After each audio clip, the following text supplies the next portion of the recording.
So here are the instructions again to do bad work. Number one is make speeches, talk as frequently as possible and at great length. Illustrate your points by long anecdotes and accounts of personal experiences. Never hesitate to make a few appropriate patriotic comments. Or you could bring up irrelevant issues as frequently as possible. Or you could say when you're training new workers, give incomplete or misleading instructions. Or you can give lengthy and incomprehensible explanations when questioned. I've had a friend that actually took some of the principles in my book and they trained an AI on it, and it helped him get 40% higher open rate on his emails, which is pretty cool. So that's pretty great. If something takes a lot of time and effort and kind of sweat to be able to perceive and understand, well, that's less fluent. And when something is less fluent, we don't like it, we don't trust it, we don't buy it. Poor communication is the number one cause of transportation accidents, aviation accidents, cited as one of the top causes of divorce, one of the top causes of employee dissatisfaction. There is an estimate that bad writing alone costs businesses about $400 billion a year. Right. And sometimes more pages or more slides is less friction than having fewer. You've probably sat through some presentations where there's been somebody up front and they have 18 bullets on a slide and they've got so many words, but they're like, well, it's one slide, it must be easy. That is so much less fluent, that is so much less simple, that is so much less effective than saying, hey, let's take those 18 bullets, let's give them room to breathe. Okay. Right? Alternate profession could have been? Alternate profession would be, I wish I was, center fielder for the New York Yankees, but I don't think that was in the cards ever. Okay. Hello, fellows. Welcome to the next episode of Jagged with Jasravi. Subscribe to my channel for conversations at the edge with thought leaders from the marketing, branding, and the business world. Conversations that ignite new ideas with rough and sharp edges. Hello, Ben. Great to have you on my show. Thanks for having me, Jasravi. It's great to be here. Thank you for saying my name so perfectly. Okay. Okay, if I requested you to tweet your profile, what would you say? My name is Ben Guttmann. I am the author of Simply Put, Why Clear Messages Win and How to Design Them. I've worn many different hats. I ran a marketing agency for 10 years. We sold that recently. I teach at Baruch College over here, and I'm on a bunch of different boards, and I just tend to have a lot of fun. Awesome. So when we say simple messages, it's something elementary. It's like it's like a basic principle you start with, and you keep appreciating its importance more and more as you go down the path. First of all, what do you define as a simple message? Absolutely. So, let's define message actually for a second. So a message is anything that a sender is trying to get to a receiver, right? And so we can strip away all the other bits of the the nuance of this is my job title, this is my audience. Senders, advertisers, people who are pitching to business, salespeople, teachers, advocates, everybody is in the kind of sender category. And on the receiving end, we have students, we have buyers, we have politicians, we have policymakers, we have donors, we have voters, like all of these different audiences kind of wear these different hats. And we also wear both of those hats all the time, right? And the message that we're trying to get across, that could be anything. That could be, I talk a lot about advertising and I talk about slogans in different parts of the book. I talk about warnings. I talk about stuff like, PSAs, like anti-smoking PSAs. I talk about emails and proposals and all the things that we do in our day-to-day life in business that we're trying to get across to somebody. So that's what we're really talking about. Is anytime we're trying to communicate, that's the message that we have. And so what does simple mean in that context? I say, well, simple is when a message is easily perceived, understood, and acted upon. Easily understood, perceived, and acted upon. It means that it is something that is able to kind of get in your head, that you're able to make sense of it, and you're able to make use of it. And if you're able to do that, then you're going to be much more successful in everything that you want to accomplish with that message than if you kind of fail at any one of those steps. So, first of all, understood, perceived, and acted upon. Why do you have, I mean, how would you differentiate between understood and perceived? Why? Also, perceived is, do you notice it, right? Is it something that we as we're going through our day-to-day lives have thousands of different people and organizations vying for our attention at any one moment, right? You walk down the street, you have all these different ads, you go on your phone, there's a million people tweeting at you and ads on Instagram or TikTok or whatever it is. You open your inbox and it's full of stuff. Perceived is, do we notice it? Does it rise to our attention? And very few things do, actually, right? We really are very good about filtering things out that we don't really kind of want to pay attention to. Our subconscious quickly kind of registers that bit of information, tosses it aside if it's not something that's important to us. The understood is, okay, well, now that it's kind of in your head, do you get what it's saying? Do you understand what the goal of it is? Is this informing me? Is this persuading me? Am I able to understand the language that you're using? Am I able to understand all the different terms and things that you're talking about or writing about? So the first hurdle is the perceived, and the second hurdle is understanding what it is that you're actually kind of that you're getting. Sorry, this is going to come later. You have salience as one of the 5 dimensions. So how would you differentiate perceived from salient? So perception is reality, I mean, typically perceived is taken in that sense in advertising terms. So when you say perceived, this sounded more like in context closer to salient. Salience is what makes something perceived, basically. So salience means that it stands out, that arises to your attention. And when it does that, when it succeeds in that, then you've perceived something. Right. So what is the science that our brains prefer? Simple. So simple can be understood in the terms of cognitive science as the idea of fluency. And the word fluent is something we know, right? You can be fluent in English, fluent in Spanish or Mandarin, you can be fluent in your favorite TV show or your favorite hobby, you're fluent in those things. Fluent means, if you look at the Latin root of the word, it means flowing, right? And that's kind of what it feels like when something's fluent, right? It just flows, you don't have to work for it. If you ask a cognitive scientist about the word fluency, what they're going to say is that describes this whole suite of experiences about how easy is it for something to go from out in the world to inside your head for you to make sense of it. How much kind of work does it take to perceive something and to make use of it? If something takes a lot of time and effort and kind of sweat to be able to perceive and understand, well, that's less fluent. And when something is less fluent, we don't like it, we don't trust it, we don't buy it. A whole host of studies will point in that direction, which shows that when something is hard for us to kind of to understand and to get, we don't like it. But the opposite is true, is also true, which when something is easy, when it's really simple and ease, easy to grasp and to make sense of, well, we like it, we trust it, and we buy it, all the stuff that we often want as a sender. And this plays out in a million different ways, but this is the foundational kind of science behind why something simple is important to us, is that it takes us less work and we're more interested in the things that take us less work. Lazy. Our brains are very lazy. Yeah. I mean, saving effort.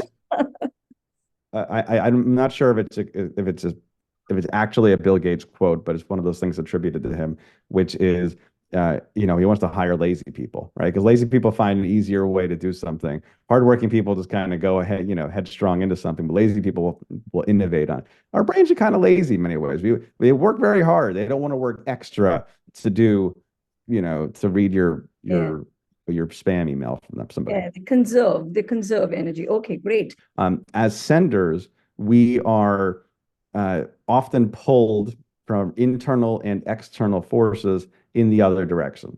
We want to complicate because our brains are telling us to add instead of subtract, right? Like we have an additive bias. We have a complexity bias. We like to see more complex patterns than are necessarily always there.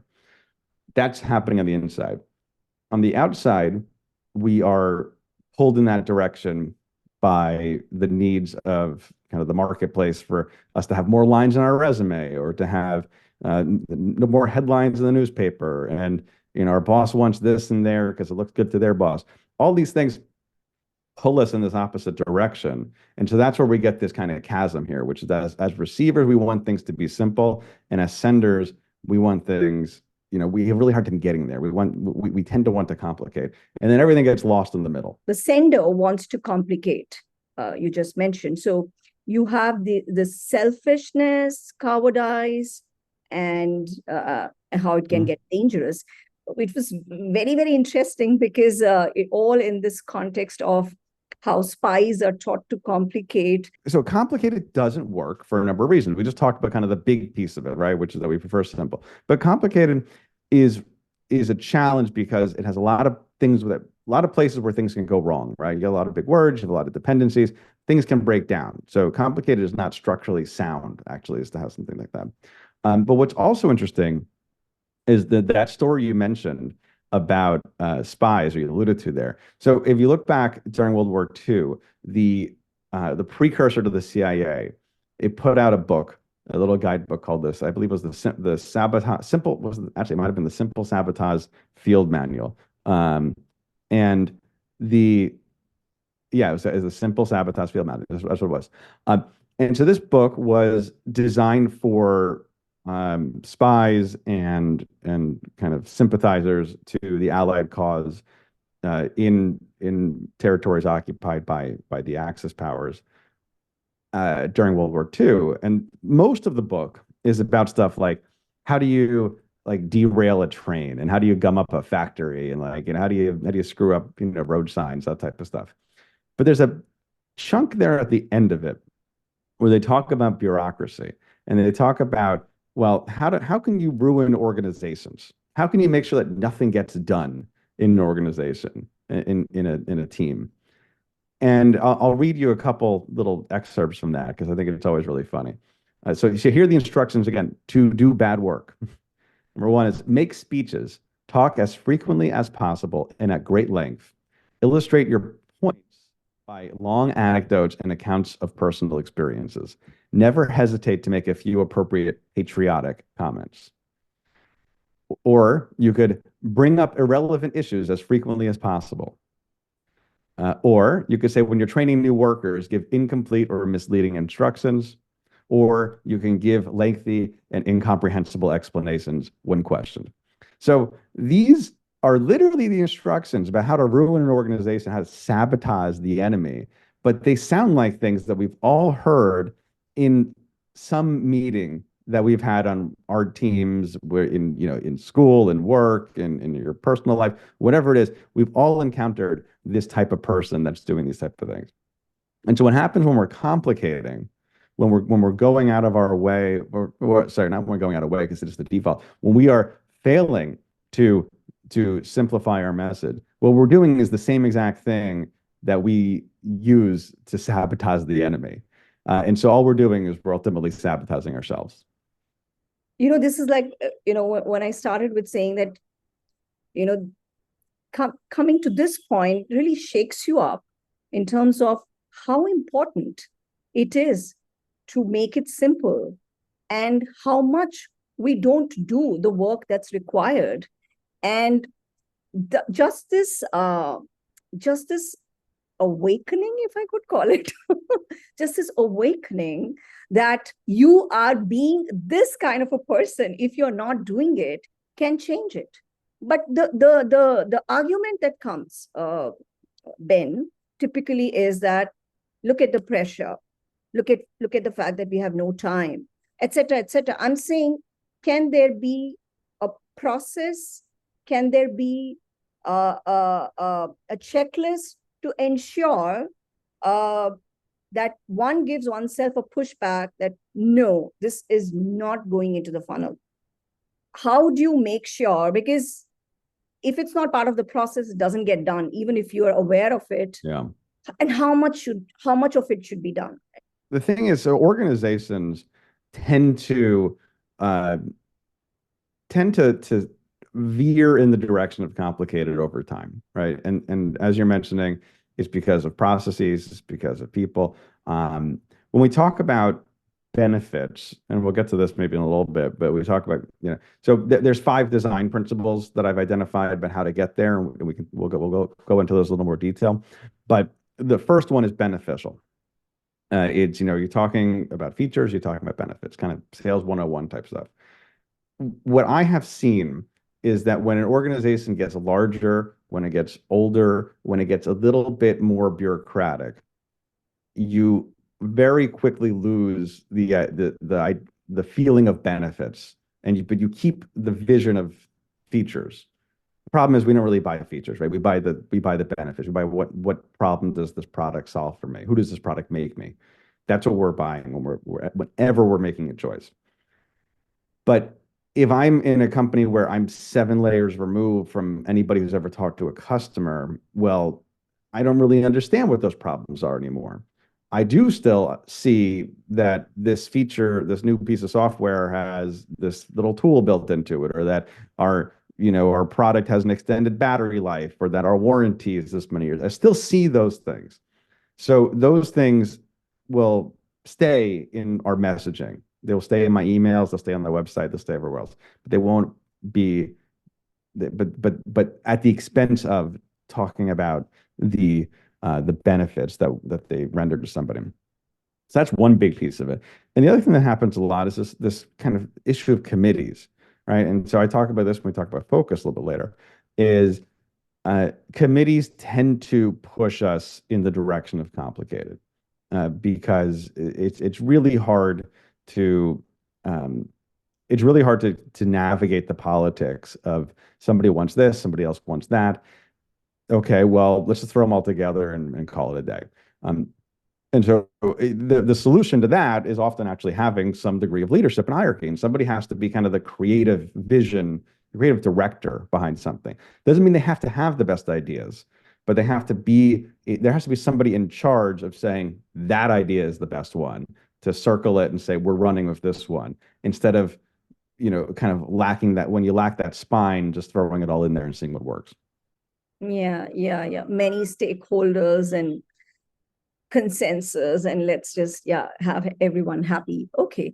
So you covered the spy aspect, but now before we get into the 5 dimensions, and of course the principles of design, because I believe you have the background of design, that you've approached it from design, and how that makes it very special in looking at simplicity and designing a message. We'll come to that, these 2 aspects. But before that, favorite, how keeping it complicated is selfish, is cowardly, and it is dangerous.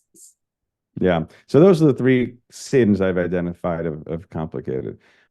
So there's a difference between complexity and complication. So complexity is this it's a neutral kind of state of being. It's when there's lots of pieces, when they have different ways they interact, that they rely on each other. And there's nothing wrong with complexity. Complexity exists in nature. Complexity exists in lots of things that we as humans put together.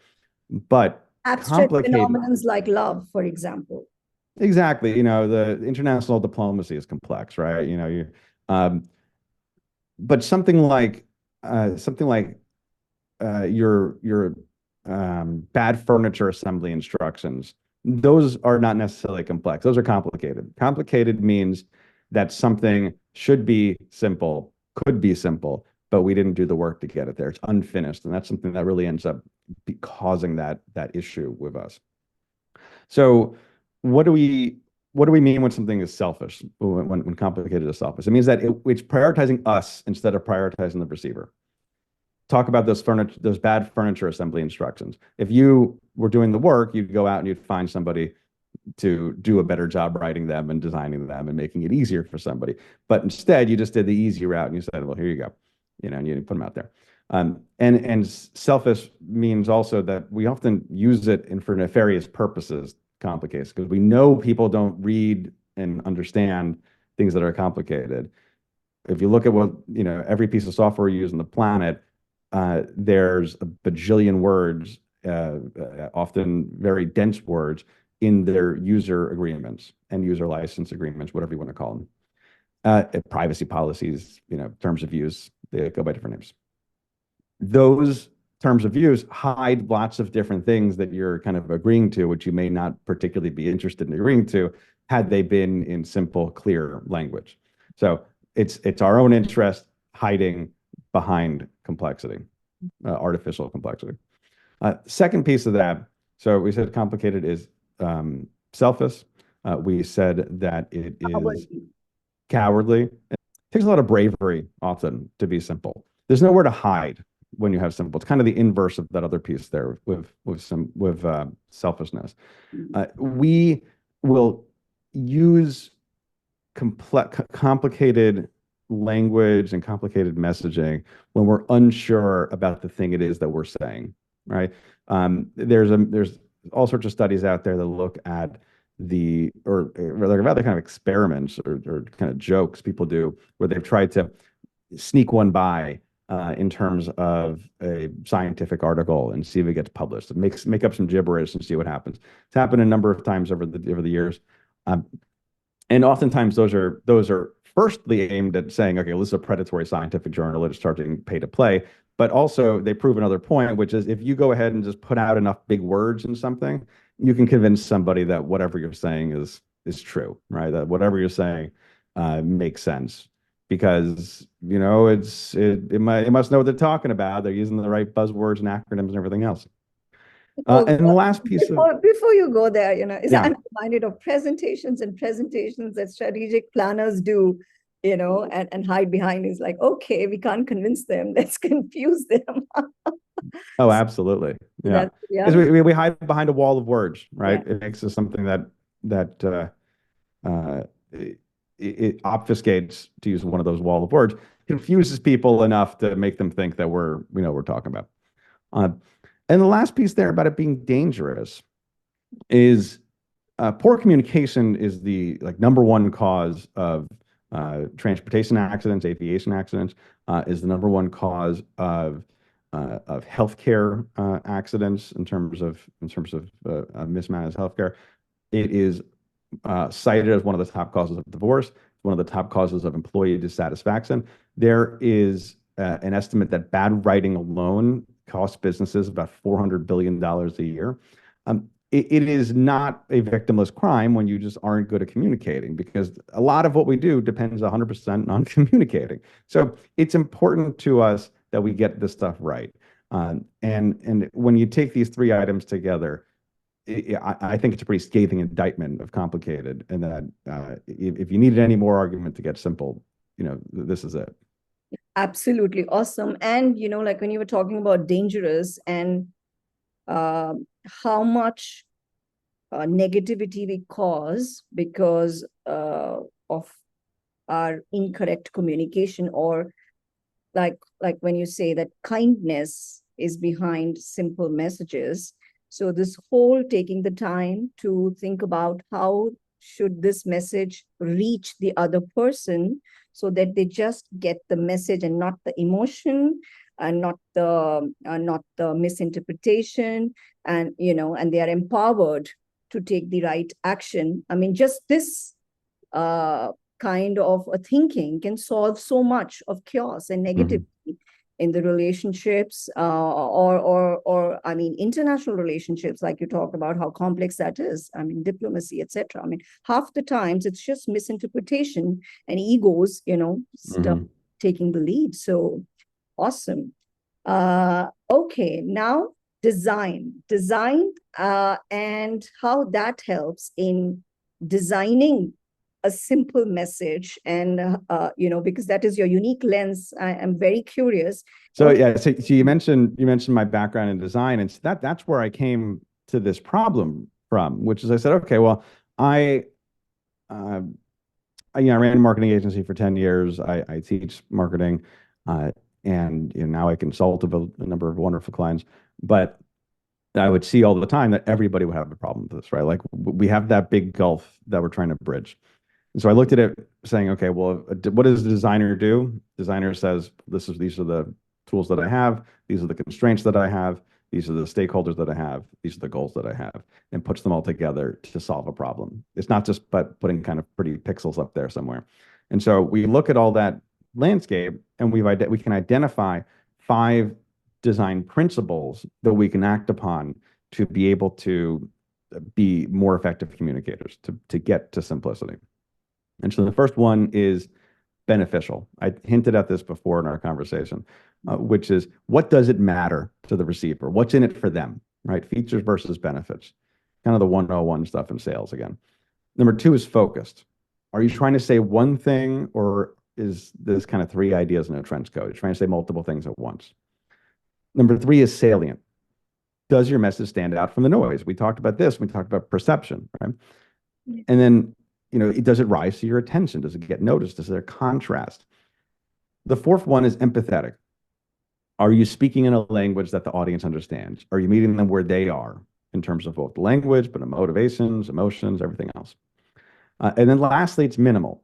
Have you cut out everything that isn't important and kept only what is? And what we're talking about there is we're talking about minimizing the friction, not so much just the length of our message. Okay, so beneficial is the consumer aspect of it. How are they going to use the product? What is their perceived benefit? And hence, you're communicating that. Like you've talked about, like the famous, this half-inch drill or half-inch hole, right? So what is the experience that the consumer is buying? You communicate and focus there. So when you say focused, could you take an example? What is the key thing about focus that gets missed?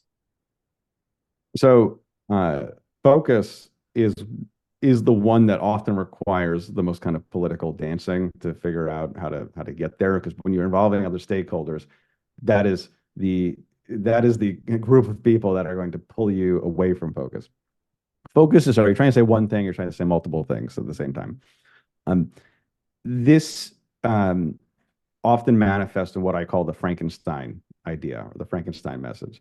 If you read the original text of Frankenstein by Mary Shelley, and you look at how she describes the monster, she says that he has this pearly white eyes, lustrous black hair, big broad muscles, all things that were described and sought after to be individually beautiful, individually worthwhile component. But when you put them together, they form a horrid contrast with each other. They form the monster. And that happens a lot in the messages that we put out in the world. If we're talking about our company and we're saying, well, we have the best customer service, the lowest prices, and we're the most sustainable.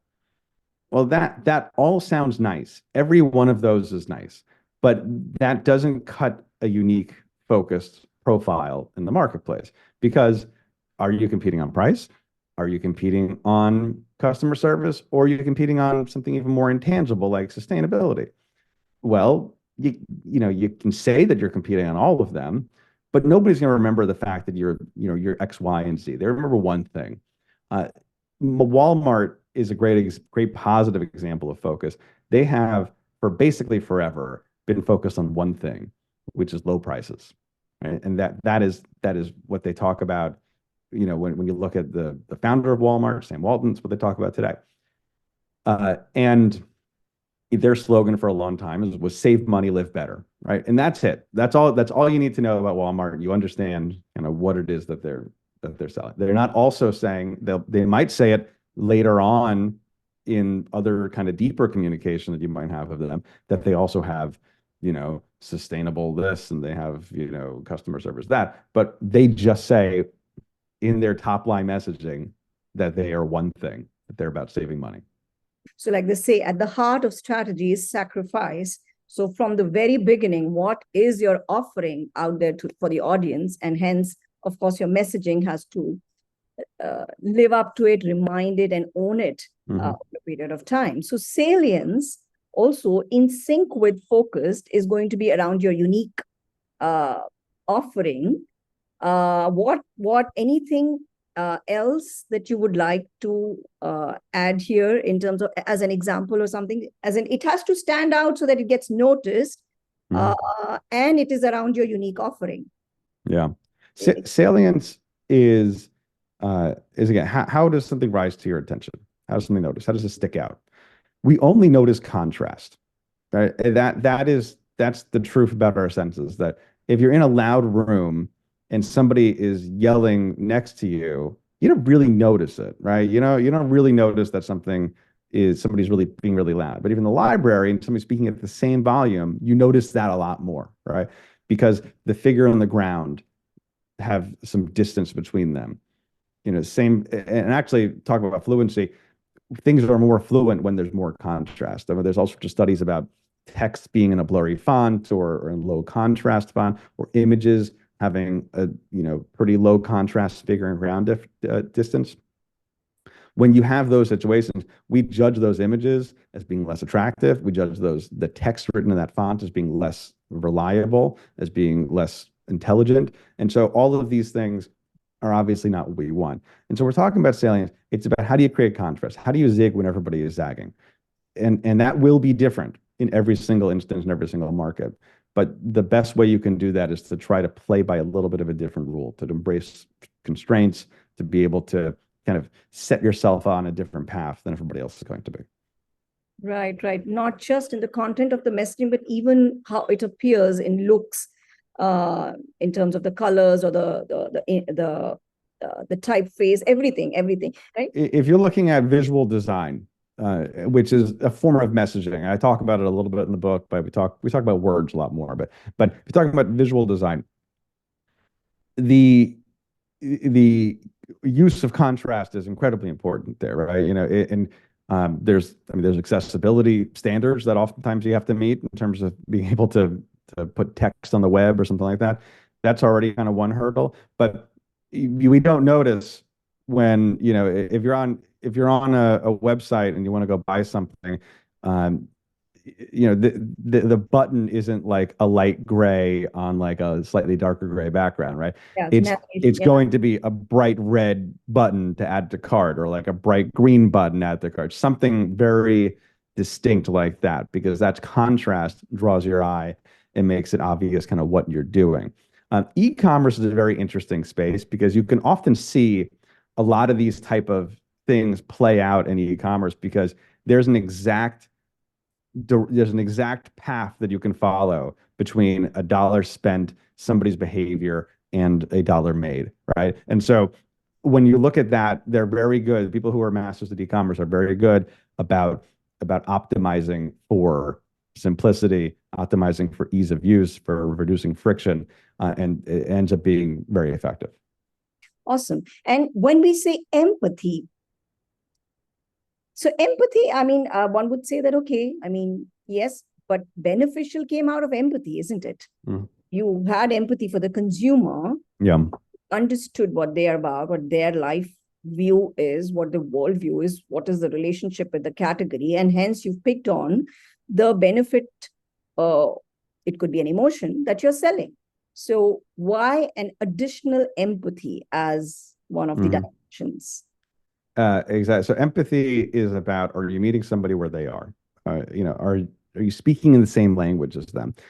It's about getting out of our bubbles, making sure that we understand who our audience is, what they want to hear, what they need to hear, what they will understand, and making sure that we speak in that language, right? So it's very easy for us to kind of get trapped in our own bubbles, in our own cultures, in our own worlds, in our own industries, and kind of just assume that because we understand a certain word or certain phrase, or we have a certain experience, that's a universal thing, that it applies to everybody. So it's very important for us to do what is ultimately a very simple act, but a difficult one, which is to go out and talk to our audience, right? People, this is the piece in the book that everybody's going to read and say, that makes total sense, and they're not going to do it, right? Which is go out, talk to people in your audience, talk to people in your market, and get a sense as to what their needs are, what their desires are, and use that to shape your messaging rather than just kind of assuming. Mm-hmm. So this is like really going deeper, not just getting at the benefit. It's going deeper into your consumer's world, which comes only if there is yeah. Okay. Minimal. Give us an example so our audiences can really appreciate. Yeah. When we're talking about minimal, what's interesting is we are not talking about the fewest number of words or sentences or paragraphs or pages or slides. We are talking about the least amount of friction. And what do we mean by friction? We hinted at that when we talked about e-commerce. Friction is, yeah, how much work does it take for me to get through this thing? And sometimes more pages or more slides is less friction than having fewer. You've probably sat through some presentations where there's been somebody up front and they have 18 bullets on a slide and they've got so many words, but they're like, well, it's one slide, it must be easy.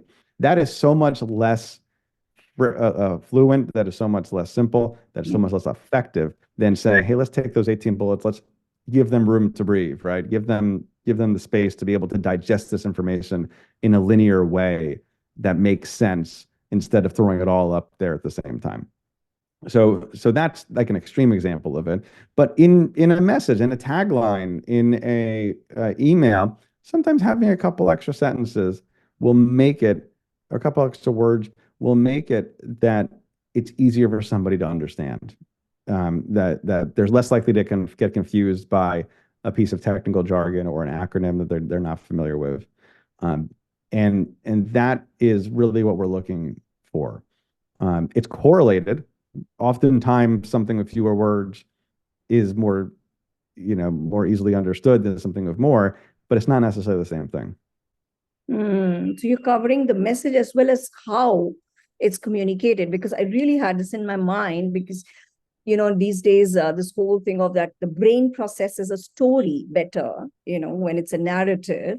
And now when you're talking about empathy, so if you've come to where they are and you've realized that they will need this kind of a context setting to really process it easily, then minimal is going to mean that. But if if you're just being greedy and packing too many things, then lesser words would help. So great. So these are the 5 dimensions of getting there. It's a lot of work. Simple is not easy. Okay. Simple is not easy, Ben. No, it's not. It's not. I mean, I joke about it that, I wrote this whole book, 208-page book about how to say things simply. It seems like I didn't take my own advice. Simple as an initial concept to understand is not particularly difficult. Simple as in executing on it is very hard because it goes against what our kind of natural programming and what our incentives in the marketplace are. Yeah, so it's actually a complex concept, simple, because like they say, like those classics.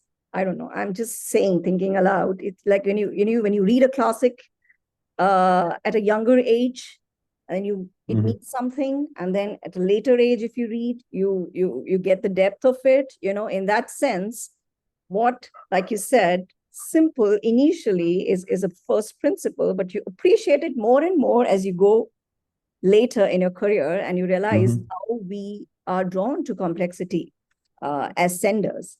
Awesome. Okay, now you have a crystal ball ahead in front of you. Okay, Ben. So marketing, there are so many specialists at play. There's content, there's influencers, there is communication. Then, in terms of when you have to look at the data, you have primary research, secondary research, you have a whole lot of data, you have social listening. And of course, then you have the way you are targeting them, hyper-targeting and remarketing, and then you have Chat GPT and AI. So every few months, something new comes up, and then It rises and peaks and then boom. So is getting too simple going to be more difficult? Is getting too simple going to be more important, or vice versa? How do you look at it? Good question. So I think that the second part of it is a more important. I think it will be more important. I think that we're only busier and more distracted with each passing day. When you look at just how many emails the average person gets, how many push notifications the average person gets, how many tweets and how many Instagram or Facebook or whatever posts people scroll through on a daily basis. We're talking about hundreds and hundreds of messages. We're talking about a distance scrolled on our phone that some estimates put as twice the height of the Statue of Liberty that we flip through on a daily basis on our phone. It's a lot. It's very distracting. It's a very busy world. And we have lots of things we care about. Simple is important, more and more and more, because it is something that respects that fact, because it's something that works in that world, right? And so that's number one. Is it going to be easier or harder to do it? That is a harder question to answer.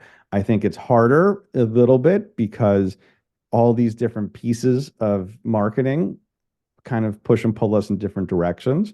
If you're looking at, all that kind of programmatic stuff, data, this and that, it ends up being something that starts to get pretty noisy, and you feel kind of confused a lot of times when you're in that space. So that's a increasingly complex space as well. But I appropriately like to simplify marketing and say there's basically two parts of it. I call it the vessel and the contents, right? And so the vessel is all the stuff that kind of gets things out there. It's your advertisement, it's your email program, it's your Super Bowl media spot. All those things are the vessel. That stuff is very technical. It can get very very nuanced in terms of all the different tools that you can use to do that. But it is ultimately a very learnable skill. You can go and you can learn these platforms and you can kind of get more sophisticated at them. The other part, which is the content, which is what is it that you're saying? What is it that you're trying to get people to do? And what do you want people to know? That's hard. That's hard. That's what that's the domain that I work in a lot more, which is what is it that we want to say to people? What do we want people to understand about our mission, our product, whatever it is? That part gets difficult because we often confuse the two of them. We confuse the vessel and the content. But if we're able to be really good about saying, this is the message that we want to share, everything else gets a lot easier. And just to throw one last thought in there about like the AI and the chat GPTs and everything else in the world. I think that these tools can certainly be used to make things simpler. I've had a friend that actually took some of the principles in my book and they trained an AI on it, and it helped him get 40% higher open rate on his emails, which is pretty cool. So that's pretty great. However, it also is not really a replacement for the creative work and thinking that you have to do in terms of understanding what it is that you want to say. Ben, now here is the There's rapid fire. We went literal. That's funny. Okay, mother's best advice. Well, so I'm expecting my first kid very soon. So I've gotten lots of great advice about how to get some sleep and everything else from for as being a new parent. And so I'm appreciating kind of that holistic part of things. Alternate profession could have been?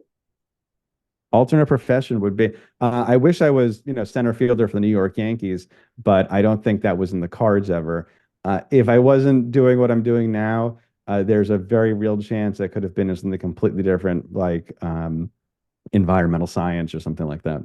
Interesting. What would you do on Mars for fun? Fun. I am a big space geek. I'm a big space nerd. I would love the opportunity to go to space, let alone go to another planet. I would probably just be looking at the stars the entire time. Oh, nice. Okay, that's a nice visual for us. As per your partner, your most often used phrase? The most used phrase probably going, psst, just to kind of get her attention. It's probably the thing I do the most is kind of a way to kind of to poke at her a little bit. Oh, Yeah. okay. Let's see what if she agrees. But okay, one thing no one knows about you.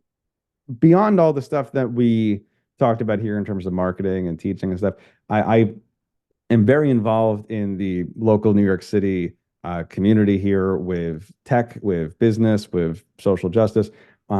And I serve on a number of boards in that regards as well. So that's kind of my alternate life a little bit, is that I'm very involved with kind of trying to make the city a better place. Wonderful. Awesome. What would you tell your 18-year-old self? I would say go buy stock in Apple. I know you were thinking about doing it, and you probably should have done it. But that's obviously kind of a very transactional one. The other thing I would say is there's a piece of advice that I love, which is all advice is autobiographical. And I heard this a little bit later on after I was 18, but it's one of those things that makes all other advice more useful, is that you understand that people are giving advice to their past selves more than they're just giving advice to you. So take it with a pinch of salt. Okay. Yeah. A book you'd like to gift to all your friends. It can't be your own. There's a novel that I love called Revolutionary Road by Richard Yates, and it's about kind of suburban disenchantment and the American dream. Very beautifully written book. I read it in college. I reread it 2 or 3 times since then. It's a beautiful novel, and I always think it's a great introduction to Richard Yates's work. Awesome. What is your favorite childhood memory? Oh man, there's a lot of them. I would say, I mean, I grew up. I hinted at the Yankees before. I was very lucky to be a Yankees fan with my dad when they were winning the World Series in like 96, 97, 98, 99, 2000. And been chasing that high ever since. Awesome. What is your greatest joy, Ben? I talked about my wife before. Spending every day with her is always a great joy. Okay. Someone is very happy right now. Okay. What's a lesson that took you a long time to learn? Oh man, it's a good question. I don't know what would I say. It took me a very long time to realize, this is a totally trivial one, to realize the best way to make a good cup of tea. And so it was something that was a lot of kind of trial and error. Okay. Ben, if you could share your online, we're just at a wrap up. Any online addresses, how can people reach out to you, and anything you'd like to say about your book? The links will be there in the show notes. What would you say? Well, first of all, thanks so much for having me. I really enjoyed our conversation. I appreciate this. And hopefully we can connect again soon. If you're interested in learning more about my work and learning more about Simply Put, go grab Simply Put, Why Clear Messages Win, and How to Design Them at anywhere books are sold, Amazon, Barnes & Noble. If you go to my website, benguttmann.com, you got to do two T's and 2 N's, BenGuttmann. It's not a good name for radio. I know that. But if you go there, you can find a link to download a free chapter. You can go and sign up for my email list. I send an email every Tuesday and find out more about the different work I'm doing in speaking and consulting from there.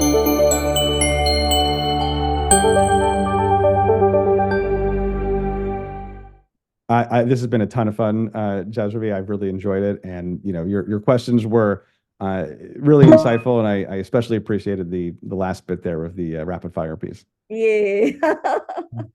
Thank you so much, and we will be in touch. Thank you for coming over. Sounds good. Thanks so much.